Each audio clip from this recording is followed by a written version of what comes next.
संजय गांधी के मौत के बारे में कहा है कि उसमें सोवियत संघ और सोनिया गांधी का लिंक है। अगर सोनिया गांधी जी का हाथ था सोवियत सरकार के साथ कि संजय गांधी की मौत उन्होंने करवाई ताकि वो हट जाए और राजीव गांधी जी आगे आए, तो सुब्रमण्यम स्वामी जी को और बीजेपी को इसका सबूत देना चाहिए। 2009 में कांग्रेस सरकार की जो लीडर थी मिसेस सोनिया गांधी, उन्होंने कहा कि संजय गांधी का नाम सब जगहों से हटाया जाए। संजय गांधी जी की जो आइडियोलॉजी है और जो नरेंद्र मोदी जी की जो आइडियोलॉजी है, जो आरएसएस की आइडियोलॉजी है, वो तो काफी उसमें तालमेल है।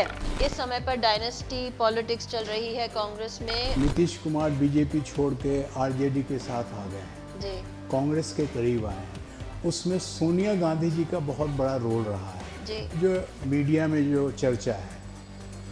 अगर नीतीश कुमार कांग्रेस ज्वाइन कर लेते हैं, नीतीश कुमार कांग्रेस के अध्यक्ष बन जाते हैं, तब आप कांग्रेस ज्वाइन कर सकती हैं।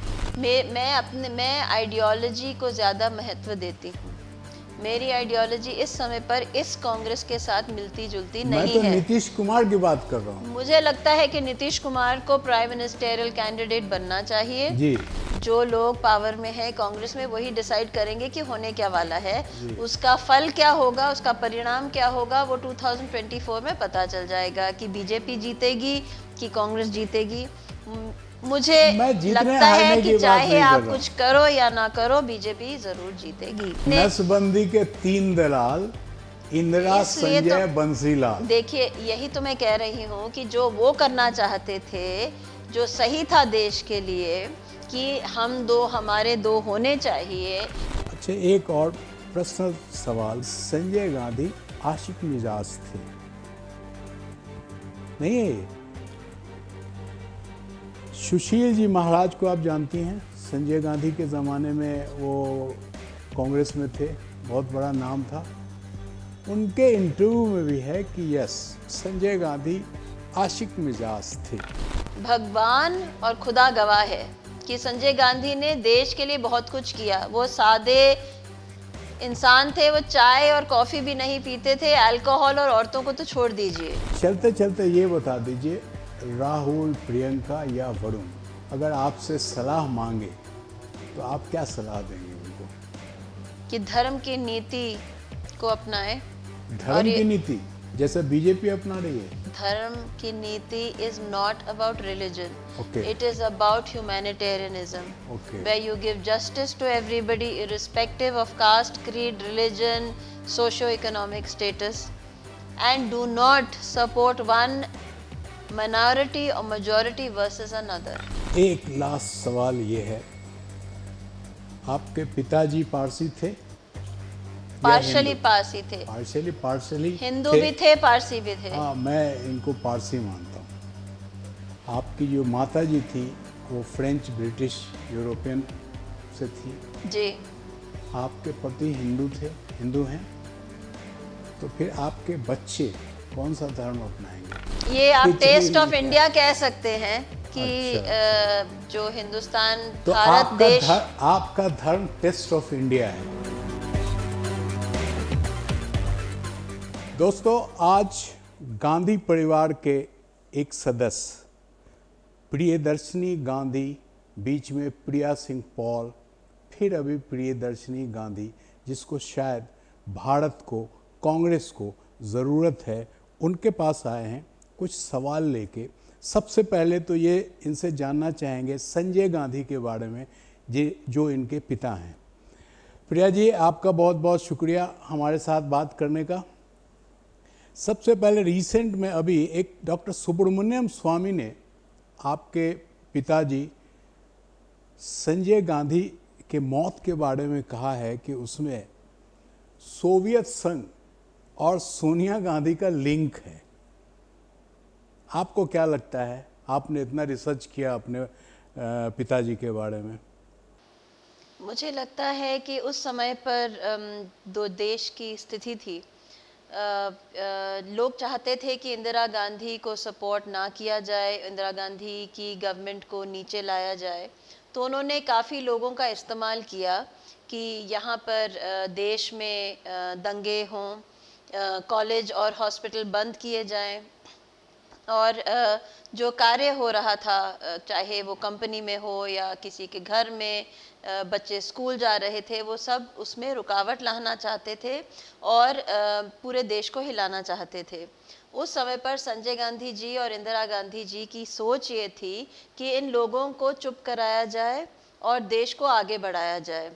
लोग कहते हैं कि इमरजेंसी बहुत बुरी चीज़ थी, पर मुझे नहीं लगता है कि इमरजेंसी बुरी चीज़ थी। उसमें उस समय पर देश को ये ज़रूरत थी कि देश आगे चलता रहे और जो दंगे फसाद करने वाले लोग हैं उनको रोका जाए। और उस समय पर ना सोशल मीडिया था, ना पुलिस के थ्रू कुछ किया जा सकता था जो कि अब की सरकार कर पा रही है। तो और जो टेररिस्ट थे, आप ये समझिए कि 1971 के बाद जब पाकिस्तान के साथ देश की लड़ाई हुई, भारत देश की लड़ाई हुई और बांग्लादेश कायम हुआ, तो काफ़ी टेररिस्ट पाकिस्तान से देश में कई जगहों में छुपे हुए थे और वो कम्युनिस्ट पार्टीज़ के साथ काफ़ी दंगा क्रिएट करना चाहते थे। उस समय पर चीन जो मुल्क है वो कुछ कम नहीं था। चाइना, पाकिस्तान एक साथ थे। यूएसए को ये पता नहीं था कि चाइना और पाकिस्तान कितने करीब हैं और जो कम्युनिस्ट लोग थे, जो टेररिस्ट थे जो पाकिस्तान से आए थे, उनको उनके सपोर्ट में थे।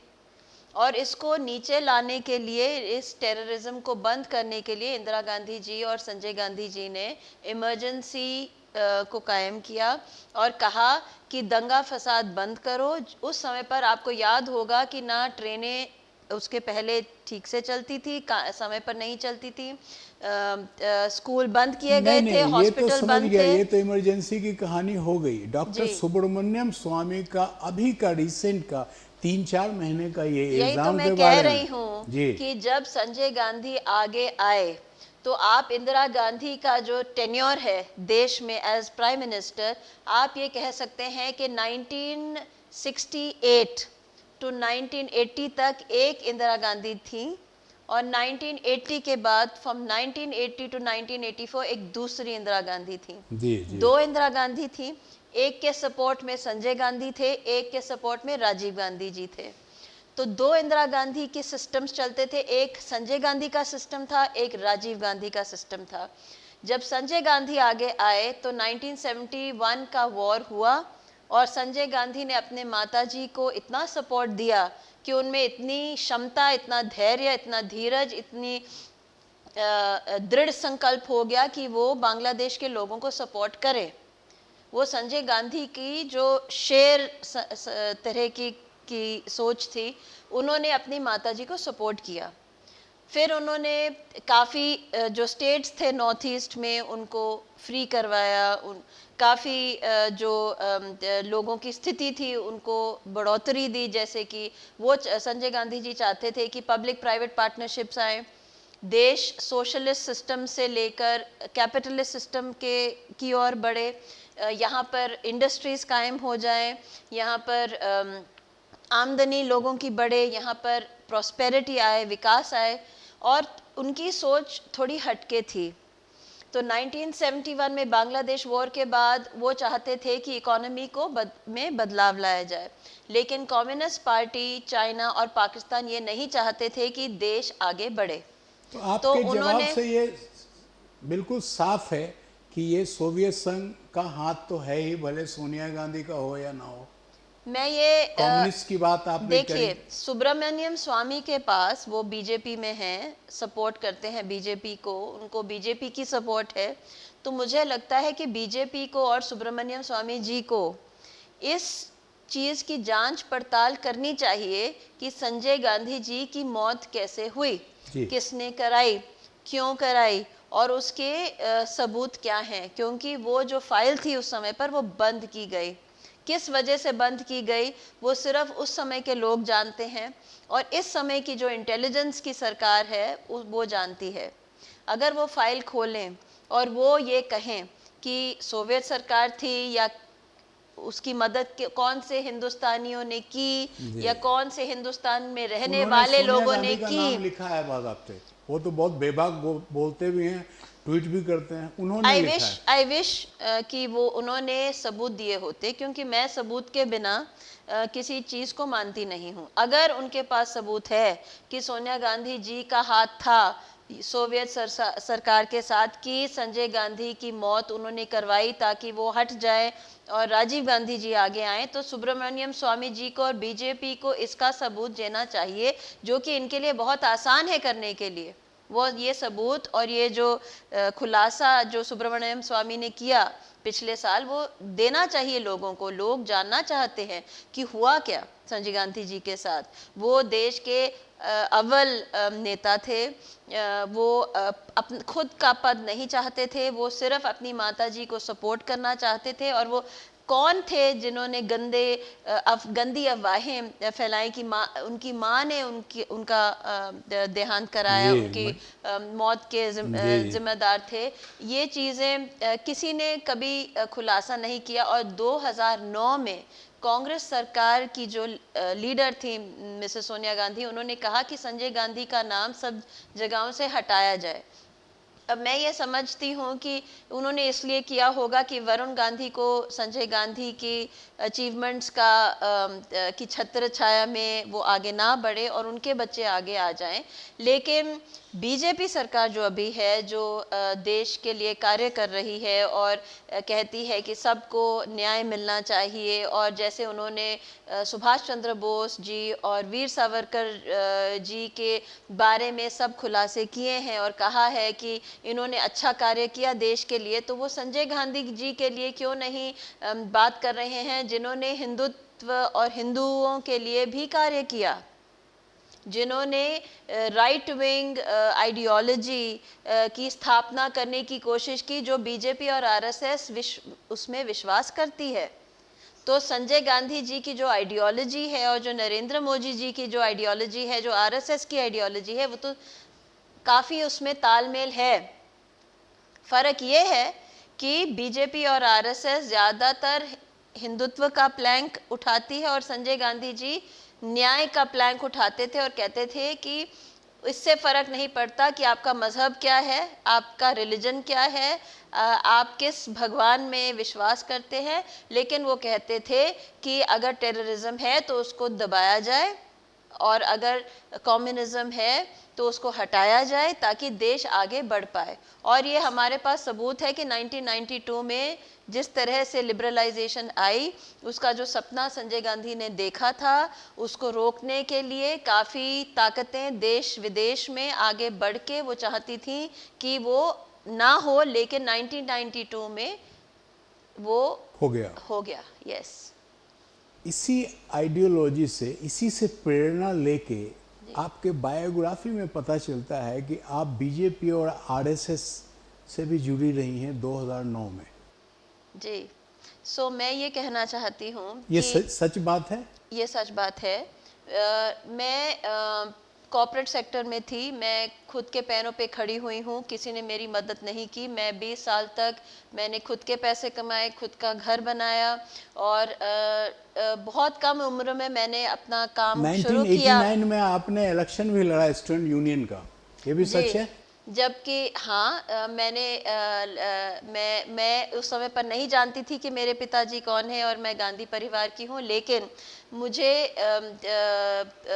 रुचि थी स्टूडेंट पॉलिटिक्स में। मैं प्रेसिडेंट थी डिबेटिंग सोसाइटी की, प्रेसिडेंट थी फेस्टिवल यूनियन की, और जो पहले प्रेसिडेंट यूनियन में, लेकिन आप हार गई थी क्योंकि कांग्रेस के एक बड़े नेता ने एक स्टूडेंट को वापस जो मिरांडा हाउस में ज्वाइन करवाया, जो एमए कर रही थी, ताकि वो मुझे हरा पाए। तो मुझे कभी कभी ऐसे लगता है कि मैं खुद नहीं जानती थी कि मैं कौन हूँ, लेकिन मेरे जो एनिमीज़ हैं, जो मेरे विरोध में थे, जो नहीं चाहते थे कि मैं कभी भी ज़िंदगी में आगे आऊँ, वो जानते थे मैं कौन हूँ, और उन्होंने अपनी पूरी ताकत लगा ली कि किसी भी हालत में प्रिया या प्रियदर्शनी कभी आगे आए ही ना। नहीं, अब तो प्रियदर्शनी गांधी ही कहिए, हर जगह है, कोई आपका किसी ने काउंटर नहीं किया, तो मतलब है कि प्रियदर्शनी गांधी है। मैं तो प्रियदर्शनी गांधी और भावी कांग्रेस की अध्यक्ष समझ के बात कर रहा हूँ आपसे। नहीं, ऐसा मत कहिएगा, क्योंकि मैं कांग्रेस की अध्यक्ष नहीं हूँ। नहीं मैं उस नहीं हूँ, पद नहीं, मैं सोच रहा हूँ ऐसा। नहीं, ऐसा मत कहिएगा, क्योंकि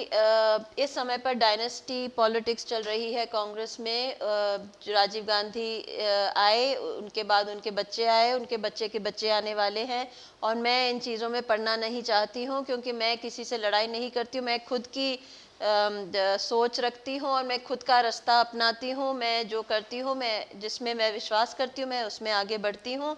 और ये उनकी सोच और मेरी सोच में फ़र्क है। मैं काफ़ी हद तक बीजेपी की आइडियोलॉजी को पसंद करती हूँ, लेकिन सिर्फ मेरी एक अलग सोच है कि जस्टिस, न्याय सबके लिए होना चाहिए। सब मुसलमान टेररिस्ट नहीं होते, लेकिन काफ़ी टेररिस्ट मुसलमान हैं, लेकिन ना काफ़ी ना ना ना, काफ़ी सब हिंदुस्तान मुसलमान नहीं, सब मुसलमान में कुछ हैं, सब हिंदू में कुछ हैं, सब क्रिश्चियन में कुछ हैं। सही कहा आपने। जी। और कई बार जो अलग लोग होते हैं, जो ना किसी भगवान में विश्वास करते हैं, ना अल्लाह में विश्वास करते हैं, वो आगे आकर लोगों का नाम लेकर, उनका रिलीजन लेकर जी गड़बड़ जी करते जी। हैं। Yes, I accept that. So यही तो मैं कह रही हूँ कि न्याय सबके लिए होना चाहिए, लेकिन रेडिकलाइजेशन और टेररिज्म के विरोध में आवाज़ हमेशा उठनी चाहिए। तो आप क्यों किसी नहीं को, उठा रही हैं?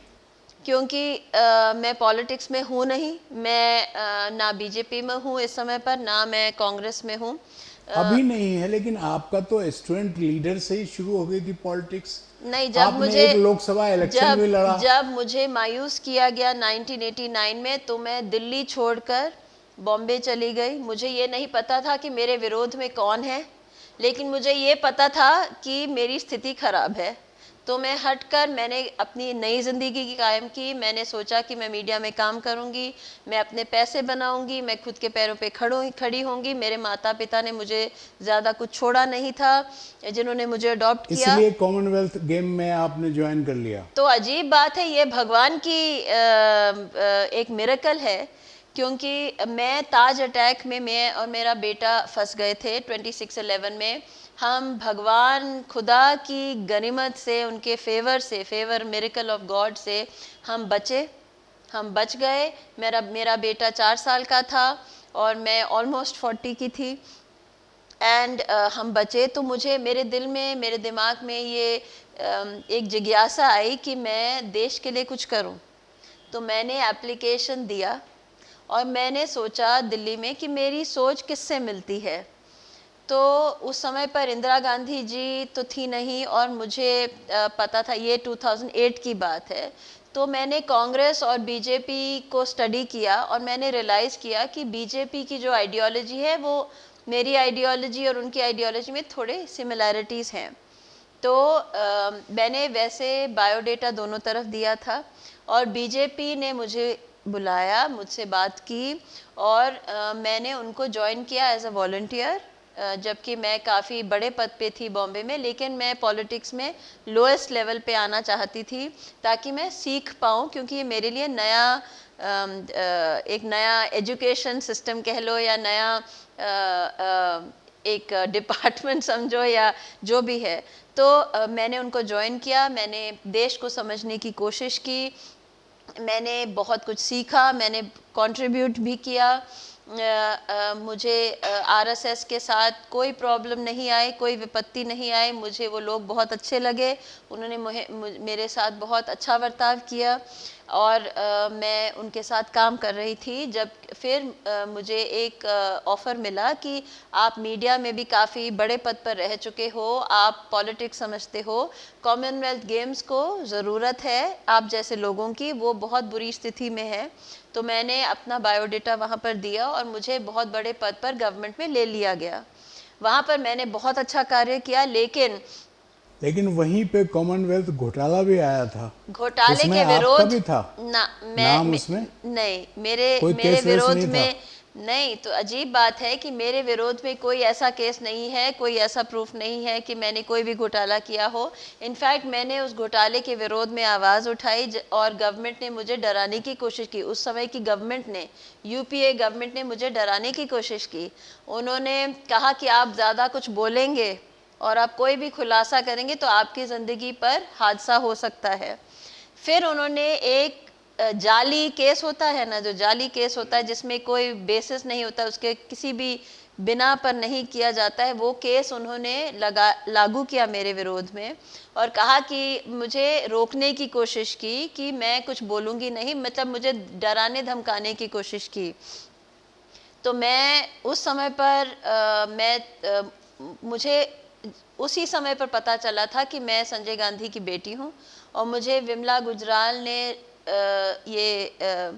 आग्रह किया कि आपके विरोध में बहुत सारे लोग उस समय पर भी थे जब आप पैदा नहीं, हुए। ये सब तो मुझे 2-3 लोगों का इंटरव्यू किया संजय गांधी के दोस्त का, जी तो मुझे उन्होंने बताया है। हाँ, ये तो सब मुझे बात बताए तो हमको ये सिर्फ उस अब 2012 में 11 में जब मुझे पता चला कि वो मेरे फादर हैं और मेरे काफ़ी विरोधी हैं जो आगे नहीं आना चाहते हैं और एक जाली केस मेरे विरोध में किया गया है मुझे नीचा लाने के लिए, तो मैं पीछे हट गई और मैंने कहा कि मैं एक अकेली हूँ, भगवान मेरे साथ है, लेकिन खुदा की ताकत से भी मैं ऐसे लोगों का मुकाबला नहीं कर अरे सकती हूँ नहीं, खुदा जिनके, की ताकत हो तो फिर तो किसी से कर सकते हैं। लेकिन इन लोगों के पास अगर वो जाली केस कर सकते हैं और मैं उस जाली केस को अब तक, जबकि पूरे केस में ये क्लियर है कि मैंने कुछ घोटाला नहीं किया है, फिर भी 12 साल के बाद मेरा पेटर्निटी केस, मेरे ये वाला जाली केस या काफ़ी केसेस हैं या काफ़ी स्थितियां हैं जहां मैं आगे बढ़ने की कोशिश करती आई हूं और मुझे रोका जाता है या मेरे नाम मेरे विकिपीडिया पेज को हटाया जाता है या जो भी होता है, तो ये लोग पैसा और अपने कॉन्टैक्ट्स, अपने नेटवर्क को इस्तेमाल करके मुझे नीचा लाना चाहते हैं या मेरे नाम को, मेरे रेपुटेशन को, जो कि मेरे खुद का बना हुआ रेपुटेशन है, मुझे किसी से गरीमत में नहीं मिला, धरोहर में नहीं मिला, तो मुझे ये, मैं समझ गई तो कि मैं सिर्फ प्रार्थना करूं और एक समय आएगा जब भगवान खुदा मेरी मदद करेंगे और मेरा नाम क्लियर हो जाएगा, तो मेरे कौन मेरे फादर हैं वो भी क्लियर हो जाएगा। समय लगता है अब आ गया है, इसलिए कि कांग्रेस में अभी 42-43 एमपी हैं, अभी जो हालात हैं उसमें कोई नहीं बचा है। आपको क्या अल्टरनेट की तरफ से पुराने कांग्रेसी या आज के भी कांग्रेसी देखें तो कैसा रहेगा?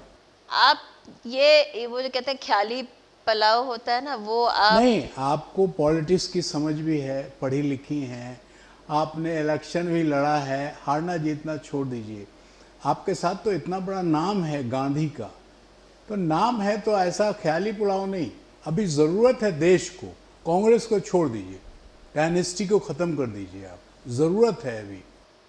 देखिए कांग्रेस इस समय पर उनके कंट्रोल में है जिनका मैं विरोध नहीं करना चाहती हूँ, क्योंकि मैं क्यों करूँ, मुझे उनसे कुछ चाहिए नहीं, ना वो मुझे वहाँ पर आने देंगे, ना मैं कोई नाम इस्तेमाल करके आगे बढ़ना चाहती हूँ, क्योंकि मुझे लगता है कि हर इंसान वैसे आगे बढ़े, उसकी काबिलियत होनी चाहिए, वो आगे बढ़े, कार्य करे, मेहनत कड़ी परिश्रम करे और आगे बढ़े। अगर कांग्रेस जिस तरह से चल रही है वो और डूबना चाहती है तो उनकी भला मैं से। आपको एक भविष्यवाणी बता दूं, जी अभी बिहार में 2-3 दिन पहले गवर्नमेंट चेंज हुई है और नीतीश कुमार बीजेपी छोड़ के आरजेडी के साथ आ गए हैं, जी कांग्रेस के करीब आए हैं। उसमें सोनिया गांधी जी का बहुत बड़ा रोल रहा है, जी जो मीडिया में जो चर्चा है। अगर नीतीश कुमार कांग्रेस ज्वाइन कर लेते हैं, एक दूसरा सवाल है ये कि नीतीश कुमार ज्वाइन कर लेते हैं, नीतीश कुमार कांग्रेस के अध्यक्ष बन जाते हैं, तब आप कांग्रेस ज्वाइन कर सकती हैं। इसको बहुत सीरियस में लीजिए आप। देखिए मैं आइडियोलॉजी को ज़्यादा महत्व देती हूँ। मेरी आइडियोलॉजी इस समय पर इस कांग्रेस के साथ मिलती जुलती नहीं है। मैं तो नीतीश कुमार की बात कर रहा हूँ। मुझे लगता है कि नीतीश कुमार को प्राइम मिनिस्टरियल कैंडिडेट बनना चाहिए जी। और या राजेंद्र प्रसाद जी के जो पोते हैं उनको बनना चाहिए, जो नहीं भी वो हो। तो नाम नहीं है, लेकिन नीतीश कुमार तो ही नीतीश ऐसा कुमार नाम को है। बनना चाहिए। और ये कांग्रेस के और सोनिया गांधी के काफी करीबी हैं। जी अगर उनको वो भी तो शर्त रखेंगे कि भाई ऐसे कैसे सपोर्ट देंगे, और जो पुराने पुराने कांग्रेसी हैं जो बहुत हैं वो तो तो कहेंगे नीतीश साहब कुमार जी जैसे आप सीएम रह चुके हैं, तो हाँ। वो पीएम का पद उस पीएम के पद के लिए ज़रूर लड़ाई करें। सोनिया गांधी जी उनकी ज़रूर मदद करें, और जो राहुल और प्रियंका चाहते हैं वो उनकी ही तो चलती है। हम चाहे भला नहीं ही तो उनको मशवरा दें हाँ या हम डिस्कशन करें, अल्टीमेटली जो लोग पावर में है कांग्रेस में वही डिसाइड करेंगे कि होने क्या वाला है। जी। उसका फल क्या होगा, उसका परिणाम क्या होगा, वो 2024 में पता चल जाएगा कि बीजेपी जीतेगी कि कांग्रेस जीतेगी। मुझे मैं जीतने लगता है हारने कि की बात चाहे नहीं कर आप रहा हूँ। कुछ करो या ना करो, बीजेपी जरूर जीतेगी, क्योंकि मोदी सरकार को कोई हटा नहीं सकता है। और देश भर में बच्चा बच्चा हो या बुजुर्ग हो, चाहे लोग खुश हो या ना खुश हो, वो मोदी जी को वोट देंगे, क्योंकि जब वो दूसरी तरफ देखते हैं और वो उन लोगों की शक्लें या उनका नाम सुनते हैं जो ऑपोजिशन की लीडरशिप में हैं, तो कोई उनको वोट देना ही नहीं चाहता है। This is not only a vote for Modi, this is a vote against the opposition या ऑलवेज। यस और मुसलमान वोट को भी देखिए, काफ़ी मुसलमान ऐसे हैं जो उनको समझ में बात आ गई है कि जब बीजेपी सरकार है किसी क्षेत्र में, वहाँ पर दंगे फसाद नहीं होते हैं, और जब ऑपोजिशन उसकी लीडरशिप में है, उस देश की, उस स्टेट की, उस क्षेत्र की, उस म्यूनिसिपल कॉरपोरेशन की, तो वहाँ पर दंगे हो जाते हैं और लोग बचाने नहीं आते हैं। अच्छा, एक और पर्सनल सवाल, बहुत से वीडियो में हमने पहले भी देखा था, आज एक बार आपके मुंह से सुनना चाहता हूँ कि जब आप पैदा हुई थी तो संजय गांधी का 23 साल के थे, नहीं वीडियो में बता रहा हूँ, और आपकी जो माता श्री हैं वो 52 साल की थी।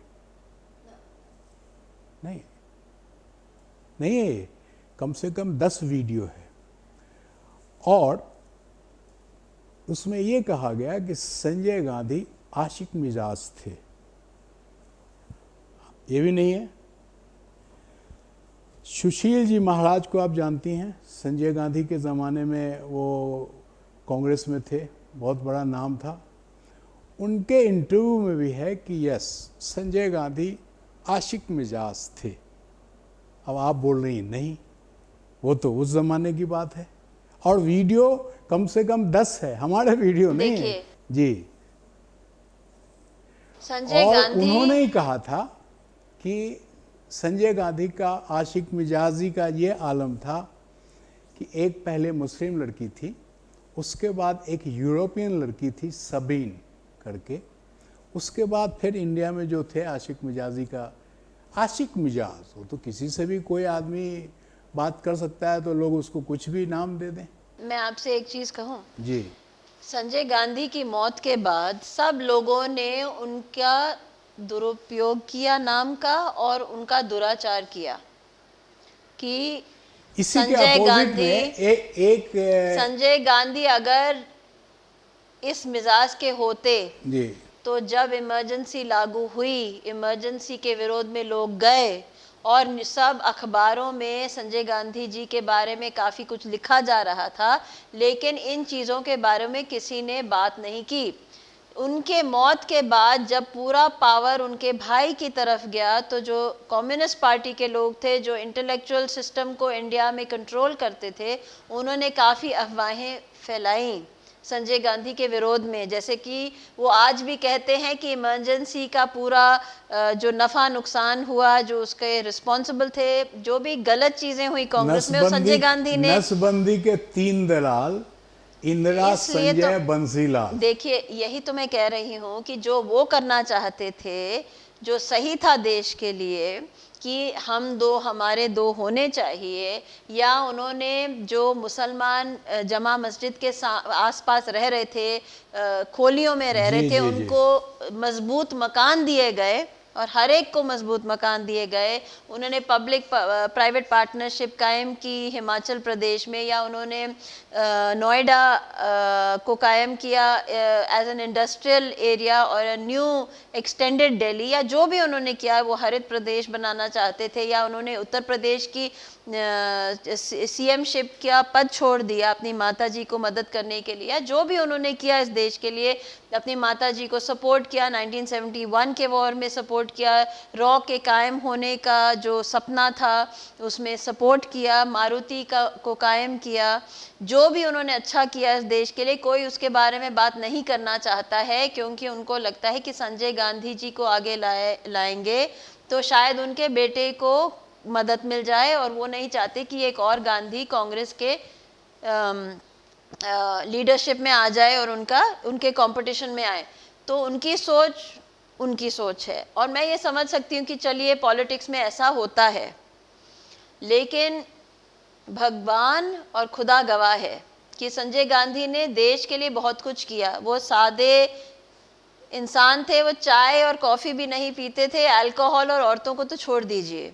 उनकी ज़िंदगी में एक लेडी थी जिनसे वो बहुत प्यार करते थे, लेकिन वो उनके साथ, उस लेडी के साथ उनका एक बच्चा हुआ, लेकिन पॉलिटिक्स की वजह से सब जानते हैं, हम आज बात कर रहे हैं, यस एंड, लेकिन उनकी जो शादी कराई गई बाद में वो पॉलिटिकल प्रेशर के दौरान की गई, और उस समय पर सब जानते थे कि शादी कैसे हुई, क्यों की गई, बच्चे को जैसे मुझे कैसे हटाया गया यहाँ से, मेरा नाम खारिज कर दिया गया सब कागजातों से, और पूरा सिस्टम चेंज हो गया, और उन्होंने इसलिए किया ताकि वो अपनी माताजी के नाम को बचा पाए। अच्छा, अब ये बताइए, एक संजय गांधी ने एनिमल हॉस्पिटल भी खोला, आपको कुछ पता है उसके बारे में? सो अजीब सी बात है कि रन बाय मेनका गांधी। तो अजीब सी बात है कि मेरा जिन्होंने मुझे अडॉप्ट किया था उन्होंने मेरा नाम रूथ रखा जी, और मारुति हनुमान जी का नाम भी है, लेकिन माय रूथी या रूथ का जड़ उस नाम से, फ्रेंच वर्ड है ये, मतलब माय लव, मेरा प्यार, and it is my Ruth as in Ruth and एक 1979 जूइश नाम है, और 1979 में एक आर्टिकल निकला किसी अखबार में कि एक लेडी है रूथ कावेल जो ऑस्ट्रेलिया में रहती हैं, उनके देहांत के बाद उन्होंने अपनी सारी जायदाद संजय गांधी जी को दी है और वो जवाहरलाल नेहरू जी को अपना पति मानती थी। एंड अजीब सी बात है कि उनका नाम भी रूथ था और मेरा नाम भी रूथ था। तो ये लोग कहते हैं कि हो सकता है कि संजय गांधी का कोई प्राइवेट अकाउंट था जो रूथ के नाम से था, उनको वो पैसे देश में लाने थे कि वो पॉलिटिकल काम कर पाएँ, क्योंकि 1980 का इलेक्शन आने वाला था। तो उसके लिए मेरे पास कोई सबूत नहीं है इसको कोरैबोरेट करने के लिए, लेकिन जो बीजेपी की सरकार है उनके पास सब हथियार हैं कि वो इन्वेस्टिगेट करें और उन्हें पता चले कि किस तरह से ये पैसे देश के अंदर आए। आप कोई पार्टी तो ज्वाइन करें, बीजेपी ही ज्वाइन कर लें, या नहीं तो एक और ऑप्शन है कि आप एक नई पार्टी बनाएं। आपको तो कोई, अगर हम एक नई पार्टी आज बनाएंगे तो बहुत प्रॉब्लम होगा हमको, आपको तो कोई प्रॉब्लम नहीं होगा। ऐसी बात नहीं है। देखिए, मुझे पॉलिटिक्स में रुचि है, लेकिन मैं पावर से थोड़ा दूर हट के रहती हूँ। मुझे पावर फॉर पावर से नहीं चाहिए। अगर मैं कुछ अच्छा काम कर पाऊँ, चाहे बीजेपी के साथ हो या किसी और के साथ। ये कहने में मैडम लगता है पावर मिल जाएगा तो फिर तो उसका मज़ा कुछ और होता है। देखिए, ये हिस्ट्री बताती है। नहीं, आई थिंक इस उम्र में मेरी जो माताजी थी उनके पास बहुत पावर था। उन्होंने देश का सबसे बड़ा, एशिया का सबसे बड़ा हॉस्पिटल कायम किया। देश का अभी तक वो हॉस्पिटल है दिल्ली के सेंट्रल एरिया में। उस पे आपने क्लेम कभी डाला है क्या? मैं किसी चीज़ पे क्लेम नहीं डालती। जो भगवान मुझे देता उसमें मैं खुश रहती हूँ, मैं अपना कार्य करती हूँ। आपकी चीज़ है उस पे क्लेम तो डालना चाहिए ना। नहीं, मुझे लगता है कि अगर ये पानी रखा हुआ है, इसको पिएंगे नहीं तो ये थोड़ी आ जाएगा खुद से। तो आपको क्लेम तो डालना चाहिए। देखिए, मैंने ये क्लेम डाला कि मेरे पिताजी का नाम मुझे मिल जाए। हाँ, उसमें 6-7 साल बीत चुके हैं। जज कभी आते हैं, कभी नहीं वो आते जाने हैं। दीजिए, अब नाम तो मिल गया। लॉयर जब कभी चेंज हो जाते हैं। जब आपका अपोनेंट कोई आ नहीं रहा है, कोई आपको ऑब्जेक्शन, इतने वीडियो, सैकड़ों वीडियो यूट्यूब पर पड़े हैं, किसी ने कोई ऑब्जेक्शन नहीं किया, तो इसका मतलब ये है कि बस हो गई, जीत तो आपकी हो गई। अब तो आप किसी पार्टी को ज्वाइन करें या अपना पार्टी नया बनाएं, उसमें हम लोगों को भी कुछ पोस्ट दे दें। मैंने इसके बारे में कभी सोचा नहीं। अब ज़रूर सोचिएगा। मेरी कोशिश ये रही है पिछले 6 साल में कि मैं अपने फादर का नाम ले पाऊँ वापस। मेरे से जो छीना गया है वो मुझे वापस मिल जाए। मुझे पैसे और ये सब गांधी परिवार से बिल्कुल नहीं चाहिए, क्योंकि मैं अपना सेल्फ रिस्पेक्ट और अपनी ऑनर और डिग्निटी को ज़्यादा मानती हूँ, पैसे को कम वैल्यू देती हूँ। और मुझे नाम चाहिए, मेरे फादर का नाम, कि ये मेरे पिताजी थे और मेरे साथ ये हादसा हुआ, ये मेरी कहानी है। और ज़्यादा से ज़्यादा लोग जाने और मुझे पहचाने कि मेरी माताजी के साथ क्या किया गया, मेरे साथ क्या किया गया, मेरे जो अडॉप्टेड फादर थे उनके साथ क्या किया गया। वो बहुत बड़े परिवार से थे, लेकिन उनकी मौत एक छोटे से हॉस्पिटल में हुई, क्योंकि उन्हें और मेरी माताजी को जब दिल्ली से हटाया गया तो उनकी पूरी ज़मीन जायदाद दूसरे लोगों ने छीन ली, और अभी तक उस ज़मीन जायदाद के केस चल रहे हैं और गलत लोग उस ज़मीन पर बैठे हैं। तो मुझे देश के